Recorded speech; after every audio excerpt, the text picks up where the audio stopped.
for your values and fight for your friends. Fight through this blight, find the light at the end. Through the age of the dragon, the people will talk of the day they were saved by a hero named Hawke.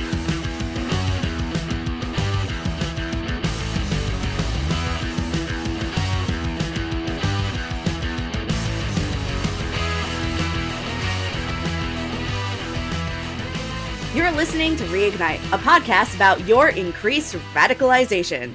I'm Frankie. And I am Maddie K. Stormageddon. With Isabela gone, it's time to attend to Aveline's problem. Two fugitives are hiding behind the protection of the Qun, and she wants Hawke to help get the Arishok to release them. What seems like a quick quest turns into an apocalyptic mess as the qunari destroy the city and kill anyone in their way. It all comes down to Hawke and the Arishok. Yep. Yeah, and that opening line wasn't just about us, me and Frankie, increasing your radicalization, which we also do. It was game focused. Sometimes they have a more meta meeting. My radicalization has just sharpened. Oh, I mean, yeah. By which I mean my fury at Aveline. Yes, I mean, yes. Aveline apologists, I'm sorry. I can't. I mean, I didn't like her after the first playthrough, and then when we started the second one, I just went, wait, should I like her? No, never mind, I don't like her, okay. Anyway, to kick off this quest, whether or not you have a full party, when you show up at the qunari compound, you are told you cannot bring your entire team in.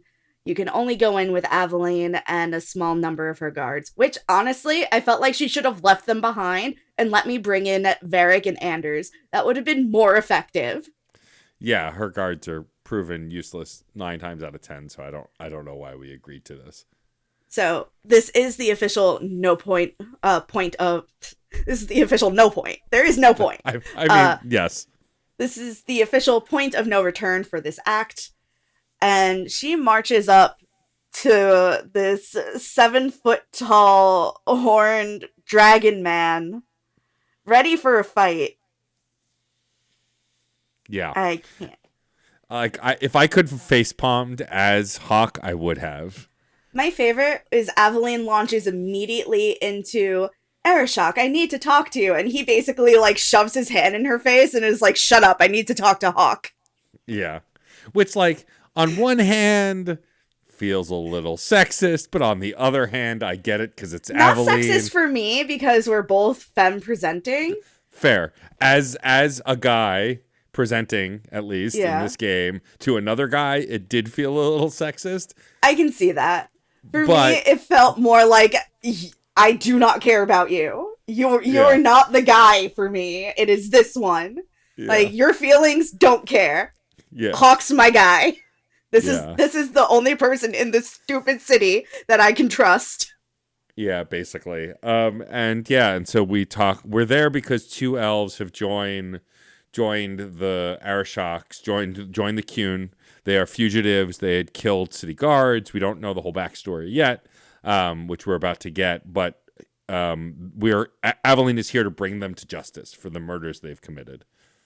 Something I'm curious about, when you have the opportunity to say, you have to let us arrest them, or, you have this moment that you can question the Arishok and say, do they really believe, are they using you as a shield? Did you take that dialogue option? That was an offshoot option, right? Not one of the main options. Yeah, I believe so. Yeah, no, I don't think I did. So, I did take that option, and the Arishok's response is basically it doesn't matter. They've committed to this life. So, whether they are doing it to escape, unjust treatment, or, if they don't really believe, they're going to live their lives like they do. So, ultimately, what does it matter?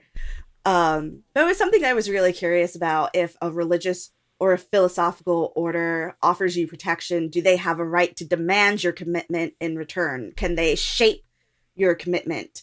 Or should it be their duty to protect you regardless of what you choose to do with that protection? Like, should their duty just be to their principles of like, well, I believe in a world in which we do protect people like this, regardless of what they do with that. Right. I mean, well, here it's a little different also because they didn't commit these things while under his protection. They committed these crimes and then sought his protection, Right. knowing that the Arishok, if you commit to the Qun, will basically fight to the death for you on some level, right? Like fight to protect these people.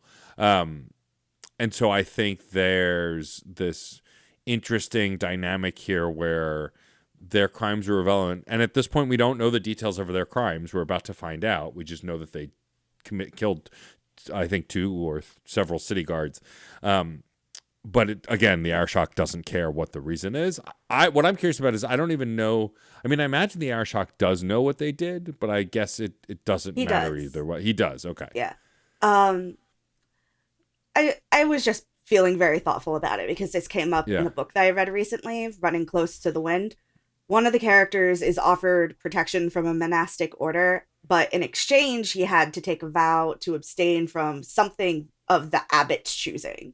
Yeah. So this monastic order doesn't ask you to take like all the same vows. Like 2 different monks can have 2 different vows of abstinence because it's not about like a specific set of things that you should abstain from. It's about abstaining from anything that pulls you away from your like quest for knowledge. Mm-hmm. So the abbot chose a thing due to the character's promiscuous nature. He was charged with a vow of celibacy specifically, which led the character down a rabbit hole of questioning whether or not a vow that he did not choose made him a better monk and scholar. And I feel like Anders would really approve of this guy's whole deal. I feel like Anders would be like, yes, everything you just said. Perfect. Right. 10 out of 10, no notes. I just think it's really interesting.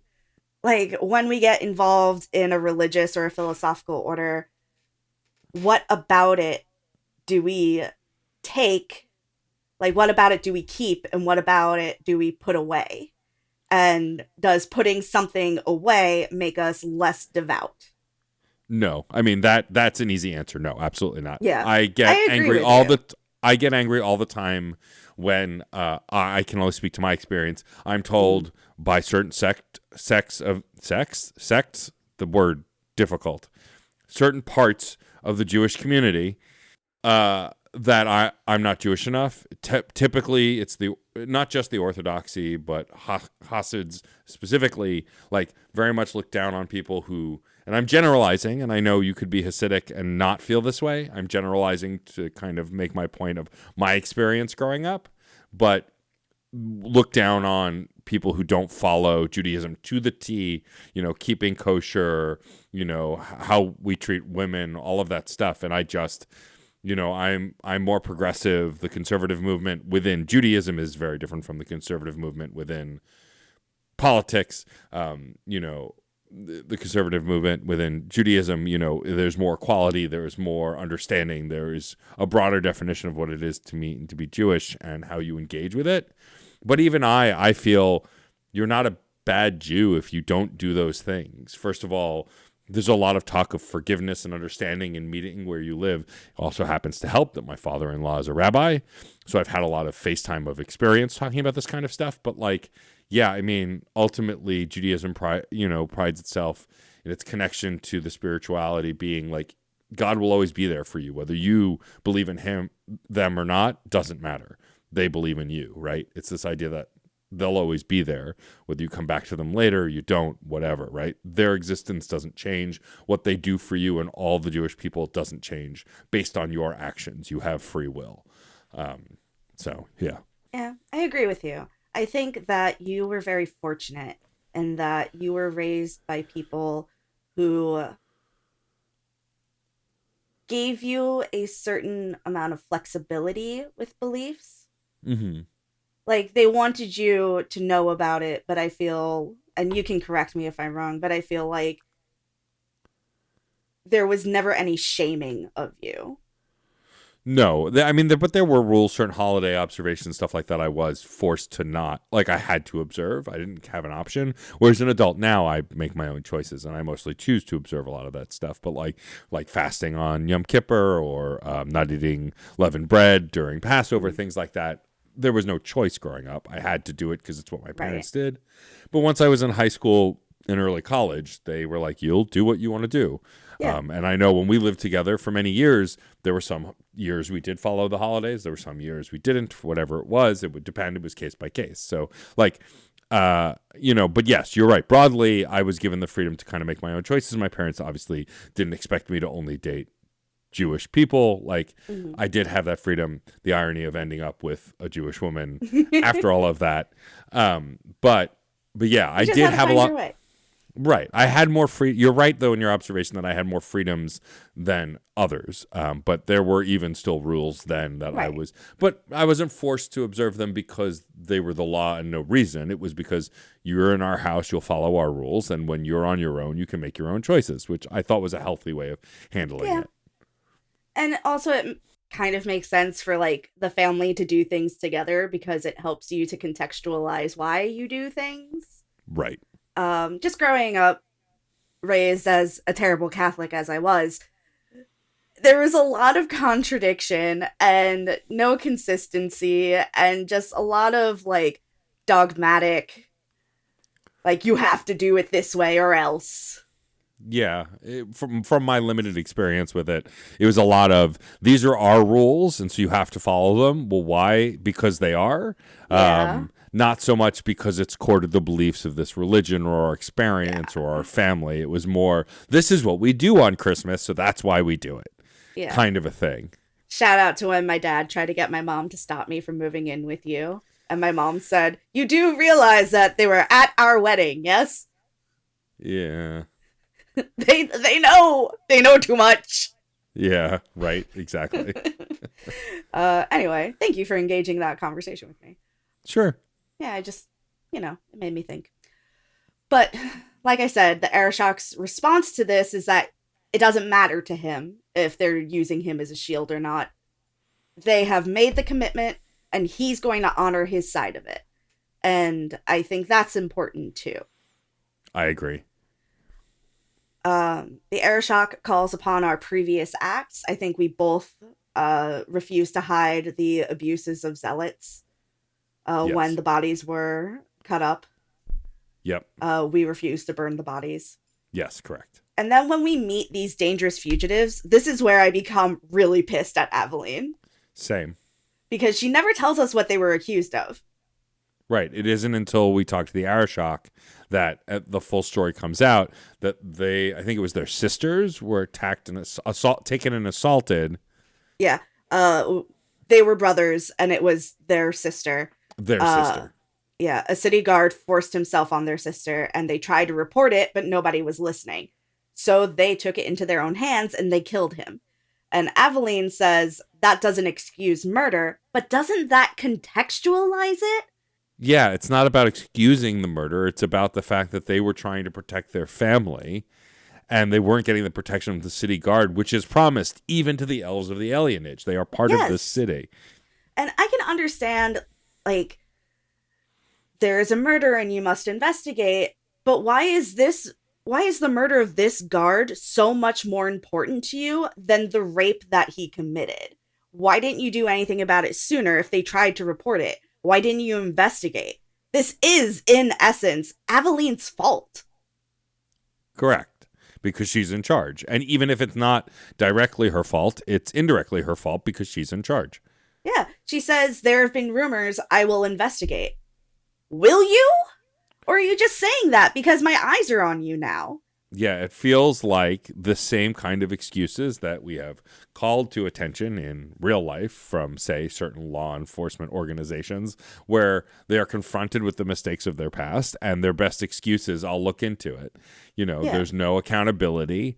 And that's the biggest problem with Aveline, I think, in this moment is there's no shock and or awe or accountability. Like, this conversation would be even different if she just went, oh my God, I didn't know. Like, if she didn't know about the assault, like, it would still be her fault. She should have known. I would call bullshit if she said that she didn't know. Right. But I mean, even if there was missing information, it would at least give a reason for her to overlook it. But for her to be a woman to not like look into this at all, it's astonishing to me. And also, like, one of your closest friends, their mother was abducted by a serial murderer who took advantage of other women, like, who were, like, disenfranchised. Like, you have dropped the ball on the protection of women again and again and again. And it would be different if Aveline had come to Hawke and said, one of my guards has been accused of misconduct by multiple sources. I can't do anything about it without an investigation. I can't bring it to, like, a board without proof. But he's been murdered. So now I need to, like, do something about that. But there's none of that. Like, she doesn't talk to us about it. She doesn't explain anything to us. She doesn't seem to care. No, and I will promise you that this wasn't the only one. Even though we don't know, I will promise you no one does this once when they do stuff like this. There was definitely more, and this was the one that had consequences for him. Yeah. And she has this feeling that taking the law into your own hands, like, that's no excuse. But taking the law into your own hands is necessary when the law does not exist to protect you. Yes, this also feels parallel to some recent real world events about taking the law into your own hands, and that people who are in a certain position and a certain place want to argue the semantics of the murder instead of the holistic vision of why these things happen, right? Yeah. And that's, I think, the biggest problem here. It also I agree with you entirely. It also sucks because there are women in real life who voted for our president, right? And how it's similar, right? Like, how can you do that? How can you condone a person who pushes against your very right to exist, be alive, and have autonomy over your body? And yet people do it. And so when I see someone in a position of power completely working against what would be for their own benefit as an existing being in that world, drives me bonkers. And this story is very much bringing that to light. Yeah. Like, now you understand why I didn't want to do this while I was sleepy. I was like, I need to be angry. Because I'm so angry at her. And the Arishok starts talking, and it's so dangerous when someone with extreme views talks sense. Because he talks about how their actions are the symptoms of Kirkwall society. And he's absolutely correct. I do agree. Yeah. And they choose the Qun because this wouldn't have happened in the Qun. Right. And I get that. But what comes next is not how we fix it, Arishok. No, yeah. If you side with the Arishok, and I think even if you don't side with the Arishok, I think either way. This is going to happen no matter what. Yeah, so we both chose to side with the Arishok because we didn't agree with Aveline. And I refuse. When he says, like, what would you do in my shoes? My response is, I wouldn't give them up. Like, I'm with you. Yeah. But after this conversation ends, the Arishok goes, there's only one way to fix this, is by wiping you all out and starting from scratch. Yeah. And it's that moment where spear throwers from above start killing the guards, throwing spears at Aveline and Hawke as well. And we run. We take... Why? Why are you throwing spears at me? I agreed with you. I'm on your side. Unfortunately, guilt by association. I should have been spared. Oh, yeah. This final solution is not how we fix it. Like, yes, something needs to be done, but not this, because this just results in the slaughter of innocent people who had nothing to do with this specific thing. Yes, correct. The problem with the Arishok, which is what makes him an interesting character, is that while he's attractive and is smart, his extremist views are at the end-all be-all of his choices. When it comes down to it, he will kill to get what he wants. Full stop, no excuses. I don't think his attractiveness really comes into play here. But was still important to mention. Okay. So after we have to flee the qunari compound, the qunari start spreading out through the city, attacking anyone in their way, and we have to do something. I drop Aveline's ass immediately. Absolutely the fuck not. I'm furious with you. With all the abuses we've seen through the years, the way previous guard captain abused his power, and she allowed a guard to, like, under her command, to abuse his power too. I can't fucking believe her. No, get out of my party. I don't want to see your goddamn face. Yeah, see, I had the opposite reaction. I was so infuriated. I basically wanted to drag her along with me by her ear and show her what she's caused. That's very funny, though. Yes, like I'm not letting you out of my sight. Clearly, you cannot be trusted. You cannot be trusted. Literally do anything right. So you are coming with me and Varric, and we are going to fucking solve this because I do not trust you as far as I can throw you, and I'm a mage, so it's not very far. I was like, I have to go fix this. You can't be trusted. Just fucking go somewhere else. Go sit in your fucking office. I hate you. You make me so mad. Oh, God. So I took Fenris, Anders, and Varric. Yeah, I took the same, but Aveline instead as tank. Unfortunately, because Isabela abandoned you in your hour of need, you did not have a very cute moment with your lover. Anders shows up and he's like, I'm so happy you're safe. And I'm like, baby. Ugh. Baby, sweet man. Uh-huh. I would use the term sweet very loosely. Very loosely. He's my sweetheart. Uh-huh. He's very sweet. Uh-huh. Sweet For to now. Me. He's sweet to me. Yes, This true. is like the time someone got shot outside my apartment. Did I get shot? No. Therefore, Brooklyn was great to me. God. I didn't get shot. It's fine. It's, not like we're speaking trauma. Anyway. It's fine. We head out into Lowtown and we have to fight our way out. We're fighting tons of oh, wait, qunari. Before we continue, I got rivalry with Aveline for making her go away. I got rivalry just for disagreeing with her. So I don't think it had to do with going away. Because I still got the rivalry also. Oh, interesting. But yes, Darktown is flooded. Murders everywhere. There's qunari, there's looters, there's Karta, there's coterie. Yep. And we have a surprising run-in. Yes, we have a run-in with the Grey Wardens, specifically our siblings and Alistair. And my Hawke sounds completely shocked. Like, obviously, it's unexpected. He's kind of baffled by it. Yeah. And you get to chat for a bit. Alistair is as snarky as ever. Can I say, Bethany sounds so mad when I come up on her, and I'm like, oh no. And at first I didn't realize it was Alistair. Yeah. Yeah, Carver sounds neutral, like numb almost, which I think is worse. It's just, Bethany is just like, hello, sister.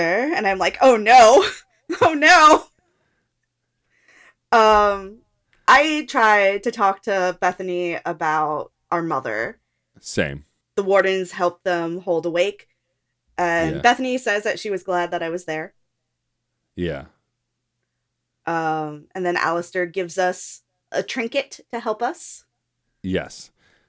The Sacred Heart, saying it belonged to an old friend. Maybe the previous warden. That's my guess, is who it's supposed to be hinting at. Yeah. Let's see. Where do we go next? We go to Hightown next. Yes, we fight our way through Lowtown, get to Hightown, and very shortly after we arrive in Hightown, we encounter Orsino, who is the head of the circle. Well, the first thing we see is this qunari dragging a woman away. Oh, yes. And I'm just like, right. bruh, not letting that happen. Yeah. And I forget the name of this rank of qunari, but he says that the Arishok failed to take Hawke captive. I was like, they wanted to take me captive? That was not evident with the spear throwing. Yeah, that only seemed like murder to me. Yeah, like, I don't think he wanted to keep me captive. Anyway, we're attacked by a mage, but he's killed by a Templar. Oh, that's right. We don't see Orsino yet. First, Yeah. we see Meredith, who saves us from this mage. To which I say, thanks, I guess. Yeah, basically the same. And from here, we try to make our way. My favorite is as she looks at Hawke and goes, I know you. And I'm just like, yeah, I'm married to your most wanted mage. What about it? Yeah, basically my response is, yes, you're trying to wipe my kind from the face of the earth. Of course you know who I am. Yeah. Your name appears in all of my reports concerning. And I'm just like, don't fuck shit up then. I don't know what you want me to say. Stop trying to kill me and one of my best friends, and maybe we'll be fine. Yeah. So we talk about why the qunari are doing this, who they're dragging where. Those that agree to convert will live. I agree to help Meredith because she's a good temporary ally. And it's not like we're making a blood pact or anything. Yeah. I deeply hate that she says these creatures will pay for this outrage. Barf. Yeah. Like, it's deeply racist. Yes, basically any opportunity I get to disagree with Meredith, I take. Yeah. It doesn't even matter what the other option is. It can't be worse. I'm like, you're gross. I hate you. I was so annoyed that we had to fight the Carta as well.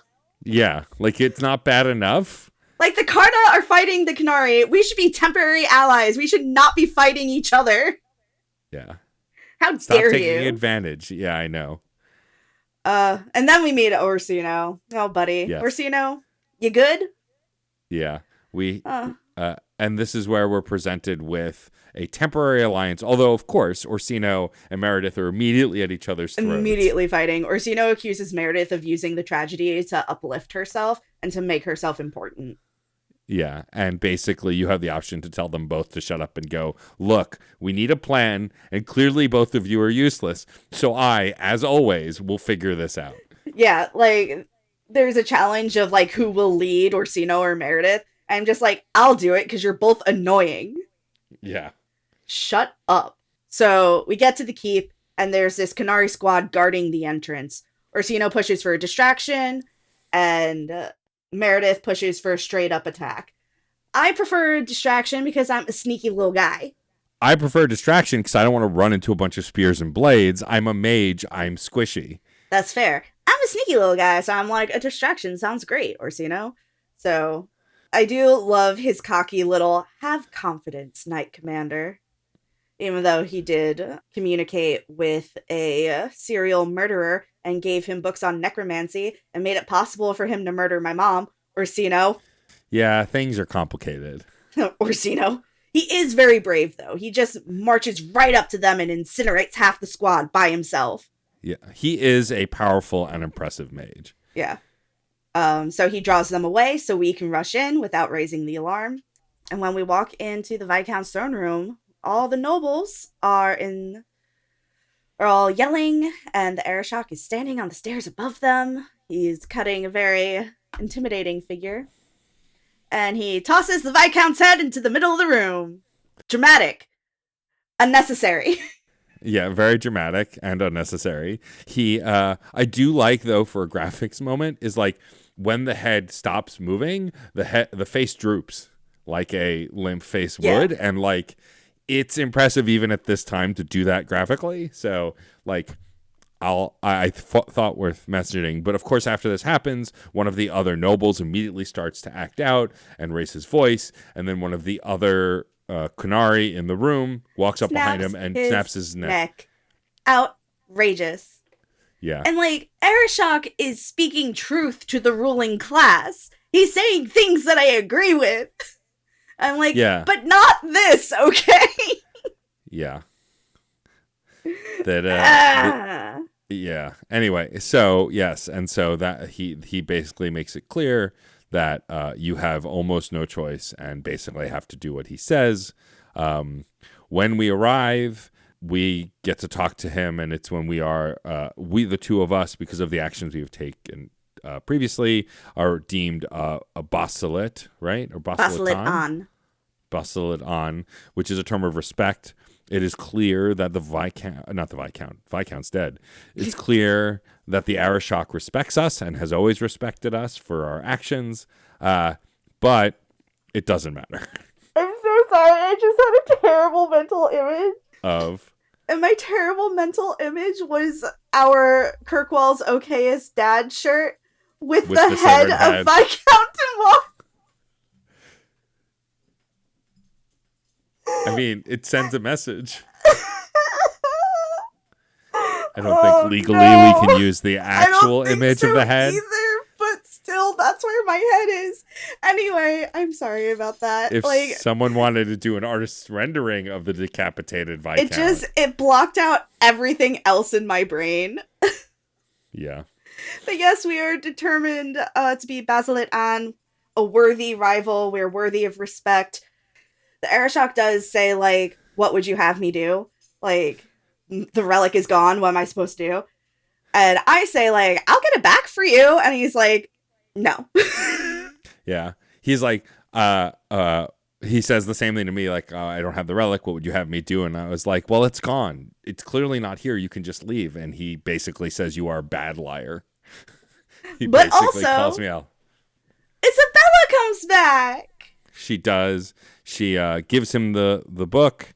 And then you say, I said to her, I thought you would have been long gone by now. And she's like, yeah, I was halfway back home when I turned around and was annoyed that you had infected my stupid little brain. And now I had to come back. I couldn't just leave you. I teased her. I was like, heroic acts of sacrifice? What will people say? He was like, I think that she is the kind of person that I could be really good friends with. I don't think that she's someone that I could have a romantic relationship with. Like, I think she's someone that I could, like, just talk shit with and have a good time doing that. Yeah, whereas my character, I am romantically involved with her, and I was genuinely hurt when she left. So my snark was meant to be a little cutting because I didn't think she was coming back. Aw, sad baby. It's not like I have it's not like I have abandonment issues or anything. No, not you. Never. Okay, so now that he has the book, he could just go, right?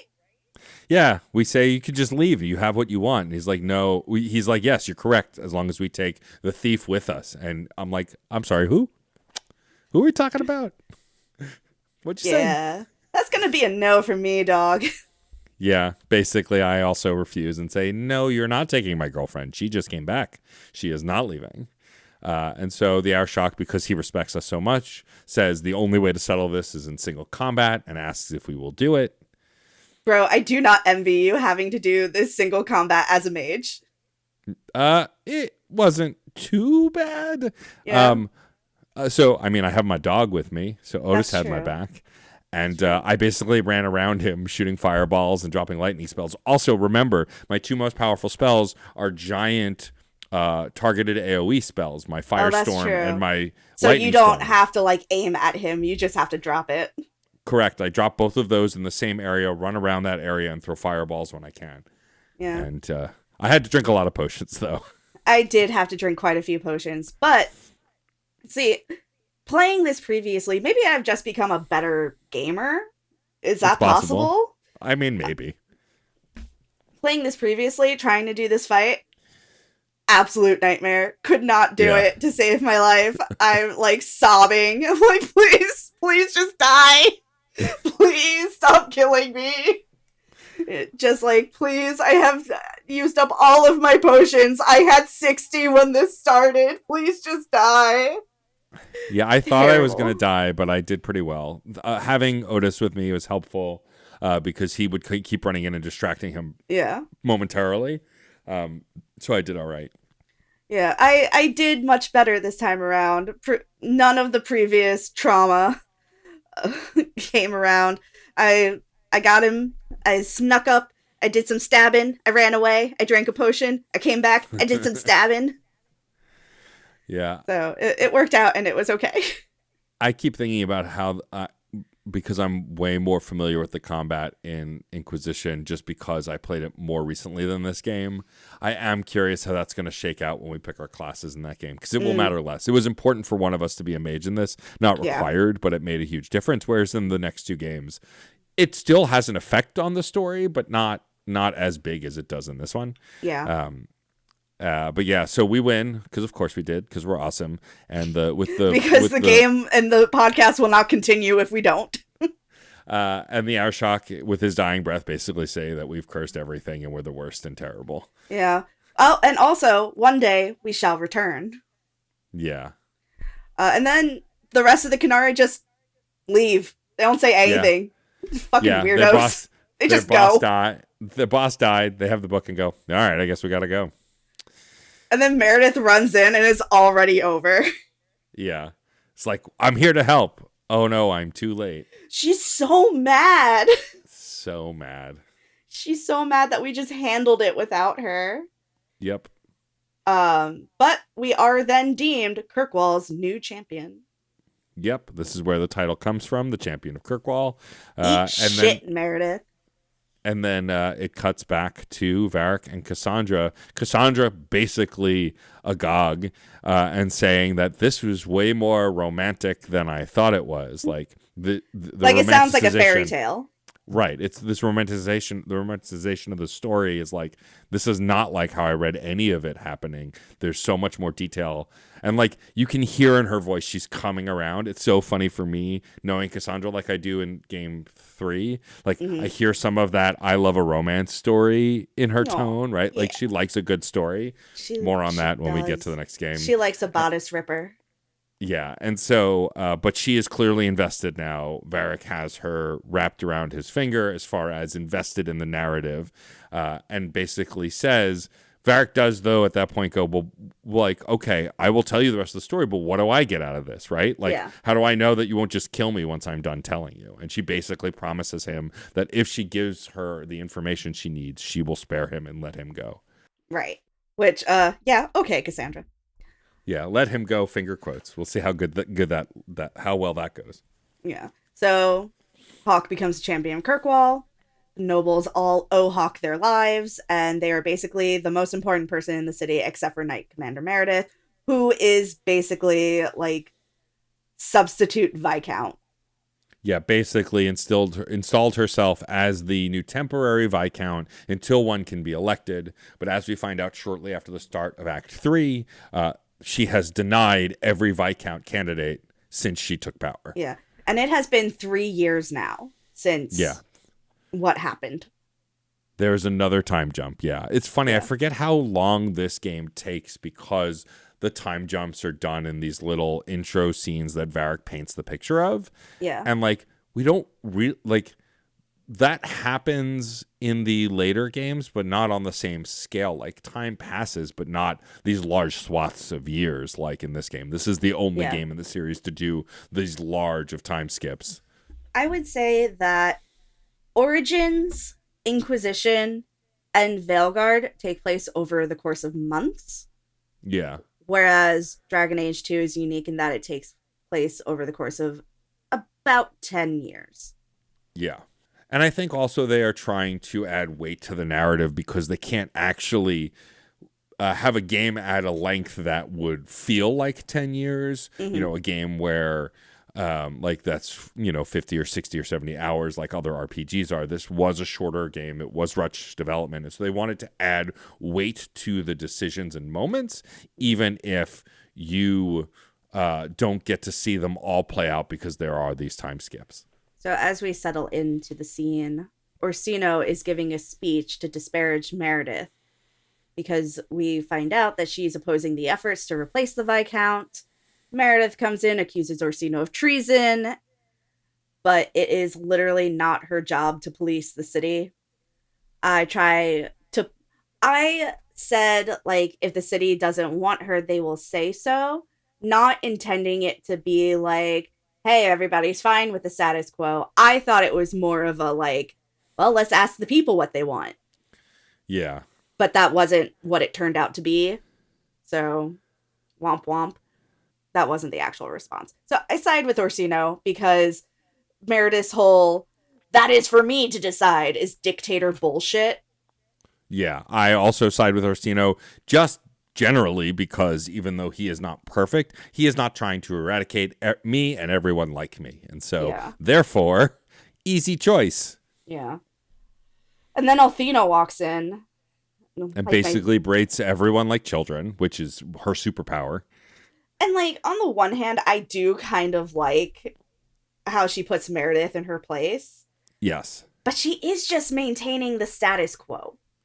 Yeah, because after she like breaks everything up and puts Meredith in her place, you can basically have the opportunity to say, why can you do something about this? And she Yeah. basically tells you that it's not her place to make those kinds of decisions. Yeah, I tell her that it's going to get worse, and Yeah. she agreed and says it's not going to be solved today. I'm like, but it could have been solved today if you Yeah. supported at least the concept that Meredith should not be in charge of the city. She's in charge of protecting the safety of the chantry and safeguarding mages. That's it. She should Yeah. not be controlling the city like a ruler. Yeah. So I just, I'm so mad at the system and the administration and at cops. I'm just so angry.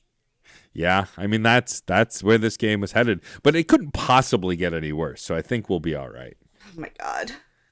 I'm so mad, Matt. I'm Yeah, so I know. angry. I know. I want to punch someone so bad. Yeah, that's this game. This game makes you mad. Ideally, someone who deserves to be punched.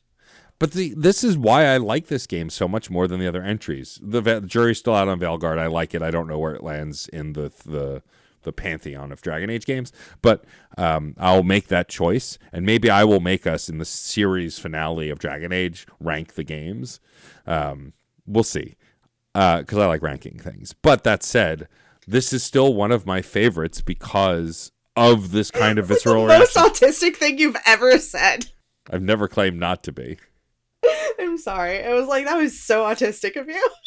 Anyway, please continue. But this is why I like this game so much, because of these moments, because like you feel like you're walking through one brick wall after another trying to put out fires and there's no right answer. Yeah. It's what made Mass Effect 2 so affecting, right? Those choices we talked about that I always go back to that seemed so hard, they make that game interesting. I agree. I think that this game brings to light more issues that are really close to, like, really close to home. Yes, correct. Whereas I think the other games do talk about big issues, but it feels so much broader. Like, Yeah. this game is low fantasy in a way because the stakes are so personal. Yes. Whereas the rest of it is very high fantasy and it's very global. Right. And even in the Mass Effect games, it is high sci-fi in the sense that it's fate of the world type shit. Mm-hmm. Whereas here, it's local government type shit. And yeah. I think that even still makes it feel even more close to home. Yeah. Let's move on. Yes. We have a fan recording, of course, from the one and only Callie. They submitted it. So we'll play that here. And you all can listen to it. Anathara, everyone. Since I missed a fortnight, a pair of shorter commentaries this time. Episode 33, Following the Qun. Much as I do not care about the Viscount's political concerns, and much as I respect Seamus wanting to have agency over his life, I was still disinclined to simply let him join a totalitarian cult without trying to dissuade him. It was satisfying to see Patrice fail to lie her way out of this. While she does not face my idea of justice, I am certainly not going to mourn her after the harm she has done. Now, episode 34. To catch a thief.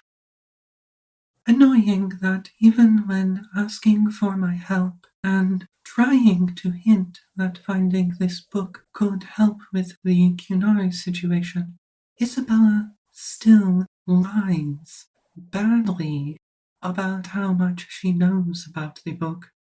But she does make it sound like a priority. If pushed to return the book, Isabela says she will, but she lies very unconvincingly, almost as though she wants to be caught. This branch also changes the note she leaves. She apologizes for lying, but says, with what might be regret, that she would need to be a better person than she is to return the book. As someone who recently experienced a betrayal that was both more personal and much harder to see coming, this quest did not work for me the way I suspect the writers intended. To me, Isabela was just an acquaintance and occasional teammate that I got along with reasonably well, but always thought she was rather selfish and never trusted her much. Her lying and leaving did not even feel like a betrayal, merely an echo of one or a shadow, and I had no emotional response. I imagine it works much better for someone who has had a close friendship with Isabela or who is dating her, since that forces them to wonder how much or whether she ever really cared about them, or whether she has been hiding that something had changed. That scenario makes me tremble a bit just thinking about it. As always, many thanks to Matt and Frankie for taking the time and effort to make Reignite. And remember, all Templars are bastards, and they must be abolished. Also Patrice. Not Isabela, though. She at least regrets not being better, and that is reason enough to have hope that she can be. Thank you, as always, Callie, for sending recordings like this in. We really appreciate it. We would love for anyone in the audience to do that. We could become a radio show at that point. We'll have to start fitting them in throughout the episode. But we're always happy to have this or the conversation that we often have in the Discord. All of that back and forth and fan mail is appreciated. And don't let the fear of wanting to record something and not wanting to submit something stop you from having those conversations in the Discord. We love the back and forth. We love interacting with y'all, unless you're Troidal Power who finished the game already, so you have nothing to say anymore. I don't know why I'm attacking Troidal Power personally, but I felt like it. Anyway, thank you for submitting that. We always love interacting with y'all, and we'll, in a little bit, tell you again how the best way you can interact with us goes. But for now, it is time for Fandom Corner. So, Frankie, what have you brought us for Fandom Corner? I have brought the one-page RPG Lasers and Feelings by John Harper. Lasers and Feelings by John Harper is a Star Trek-inspired tabletop RPG. It is a one-shot. It is very easy to set up. If you have never played a TTRPG ever in your life, this is a really great place to start. There is one stat. One. There's only one number that you have to worry about. And you just have to worry about either rolling above that number or below that number. And you only use one kind of dice. Just D6s. Everybody has a D6. You have one in your board game collection. Go grab the Monopoly and get the D6s out of there. You're good. You're done. No, it's very easy to set up. It's very easy to start playing. You don't have to create these in-depth characters. You don't have to worry about ability scores. You don't have to worry about anything at all. It is literally just one page. Also, John Harper gives fans the ability to just like chop and screw the rules any way that you want and apply it to anything that you want to create an all new game. Like, I've used Lasers and Feelings to run a Ruby inspired game, RWBY originally from Rooster Teeth. And I changed it to Guns and Feelings because everything in Ruby is a gun. So it made sense. And I think it's really fun. I think it's really easy. I think if you are trying to get into TTRPGs, this is an excellent place to start. Yeah, I one-page adventures are great. A mutual friend of the show, Joe Moo, has run several when we've done our monthly sessions, and maybe not everyone can make it, or we just didn't have the prep time or whatever. We've done Honey Heist before, where you all play as bears, and you are always teetering the line between being wild or not, basically giving into your bear tendencies or not. And it's the stuff like that is a lot of fun. There's a goblin one also where you play as I've seen that one. goblins. It's a one shot. I can't remember the name of it. It's a really well known one. So yeah, this is awesome. We will link to Carrie run that for us. Maybe. It's Low hard to those remember. many years ago. Yeah, maybe. It's hard to remember. Yeah. But yeah. So anyway, I will link to Laser and Feelings. It's on itch.io. A friend of my other podcast, Adam Bucherry, does made like a Resident Evil style kind of. It's not one page, but like a short form tabletop where you're basically, it's a Resident Evil game. You're solving puzzles and fighting creatures and stuff. So, I don't remember. I think I can't remember the name of it, but anyway. Thank you for bringing this. Sounds like a lot of fun and seems really malleable. For my fandom corner, I am bringing a game that I just finished writing a review for as of when we're recording. This is actually being recorded and edited pretty close to release, so timely for once. It is my fandom corner is Demon School, a game I've talked about in many places before, but is finally out. I was lucky enough to get a review copy from Necrosoft Games, Yeastbird, and Stride PR, so I'm grateful for that. If you want to know in depth how I feel about it, I wrote one of my free monthly reviews over on the Fun and Games Patreon about it. You can go there for in-depth but broad scope. It is a tactics RPG that deals with low numbers, zero leveling and experience, and obtaining abilities through quests and interactions and relationship building. The gist of it is you are a young demon hunter on your way to a school on a remote island designed for people who have these special kinds of abilities. You make friends pretty early on, seem like an insane person until demons really start attacking. And then you and your students have to fight back against this demon horde to save the world. It is very Buffy coded. The writing is cheesy as shit. I love it. It is very much a Monster of the Week style episodic kind of thing. It has shades of Persona in the relationship building. I am happy to report for folks like Frankie, there is smooching, and there is queer smooching. Yay! The relationship building isn't super in depth, but it is in depth enough that you really get to know these characters. I really loved it. It is one of my favorites of the year. I think that its tongue-in-cheek nature really lends to the heartwarming story in the end that it tries to tell, and was well worth the wait. It is on, I think, all platforms. I actually have this written in my review, so I can double check that. It is on, it's on everything. It's on PC, Windows, Mac, and Linux, Nintendo Switch 1 and 2, PlayStation 4 and 5, Xbox One, and Xbox Series consoles. So you can literally get this game anywhere. I highly recommend it. It's low lift as far as understanding SRPGs, understanding tactics. Like I said, it's low numbers. You don't level up. You're always doing between 1 and 6 damage. You're always taking between 1 and 3 damage. And it's how you modify that. Also, the characters and enemies all have this kind of rock, paper, scissors, Pokemon style resist strength. Whereas if they do dark damage and you're resistant to dark damage, you don't take any.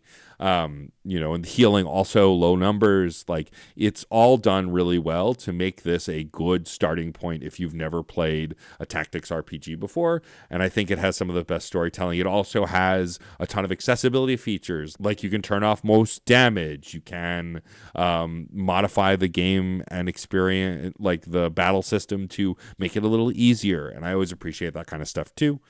It's occurring to me now that I didn't put the accessibility stuff in my review, and I maybe should add that. But that said, I can't recommend Demon School enough. I think if you like RPGs, if you like really good storytelling, and you are a fan of Buffy, Supernatural, and shows like that, you will definitely enjoy the story that Demon School tries to tell as well.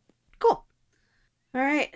Our next episode, we are not doing anything specific, but we are getting to know the scope of Act 3. We are going to check in with all of our friends, see if they have anything new to tell us, see if anything has changed in the world of Kirkwall.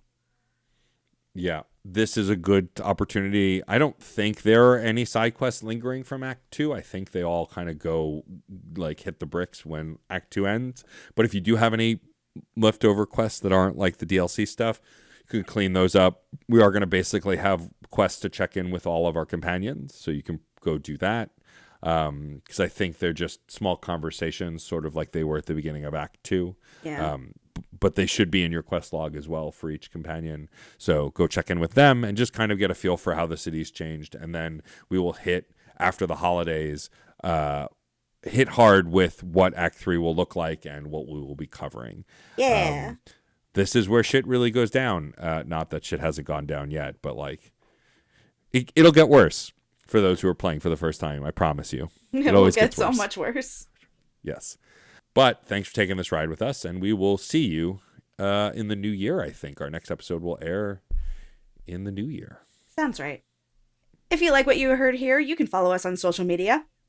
We're at ReignitePod on Blue Sky, YouTube, and Instagram, or you can send us an email over at reignitepod@gmail.com. You can also find Matt and I on Blue Sky as DJ Stormageddon and Frankie B. Writes. I am also on Threads, pretty active over there, so come find me.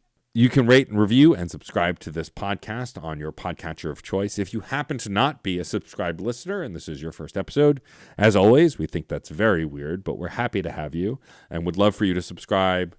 I know there are a ton of listeners who have not rated and reviewed us yet. That may be because you don't have access to the platforms where you think you can rate and review, but I've got good news for you. You can basically do it everywhere.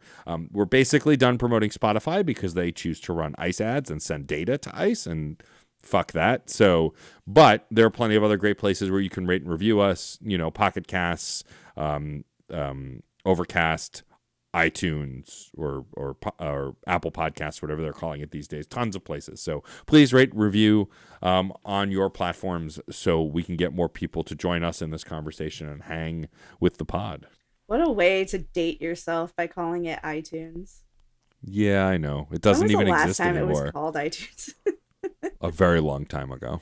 Anyway, we're members of the Certain Point of View Network. You can visit certainpov.com to find more nerdy podcasts, each with a unique point of view. You can also find a permanent invite link to our Discord server on the website. Come on in and join the conversation. As for personal plugs, I don't have anything huge to promote. I would love for folks to go to the Fun and Games Patreon and click on the category that says reviews, because I accomplished my goal of writing 11 reviews this year. I wrote one a month. The November one took a little longer, but I've written 11 reviews this month. It's been really fun to find my voice writing-wise. I will, of course, for the end of the year, be doing my top 10 games of the year, a written version, as well as a podcast with my co-host, Jeff Moonen.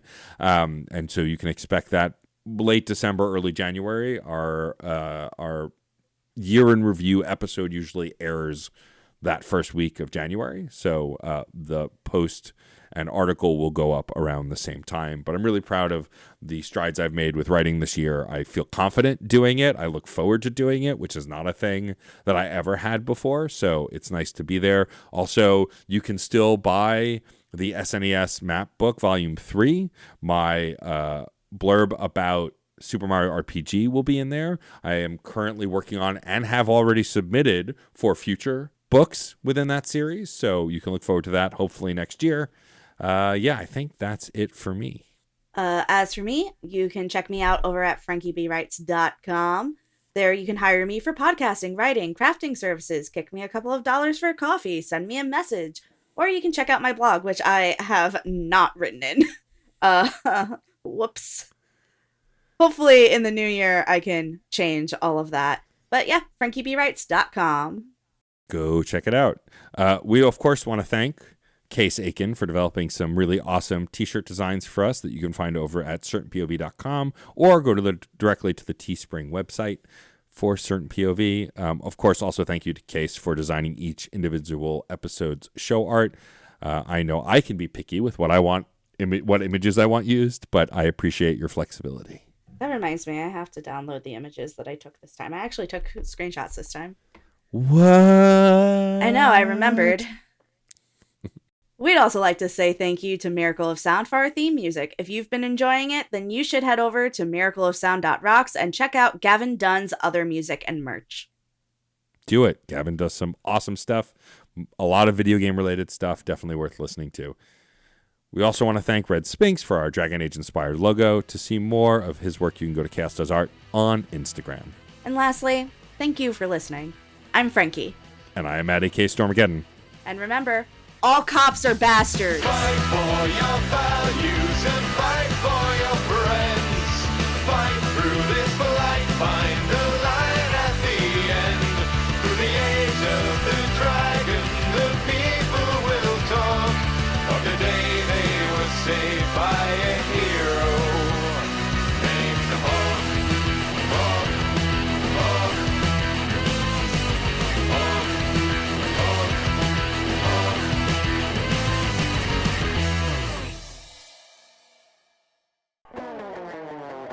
All right, Josue, let's go through our new Comic Day stack. We have a lot to review. I know. Maybe we've gone too far. Well, let's see. Marvel, of course. DC. I got Image, Dark Horse, Black Mask, Boom, IDW. Aftershock, Vault, of course, Mad Cave, Oni, Valiant, Scout.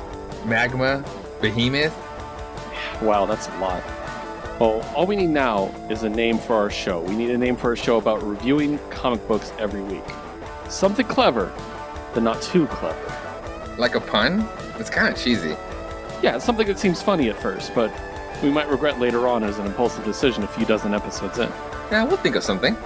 Join Keith and Josue for We Have Issues, a weekly show reviewing almost every new comic released each week, wherever you listen to your podcasts. CPOV. CertainPOV.com.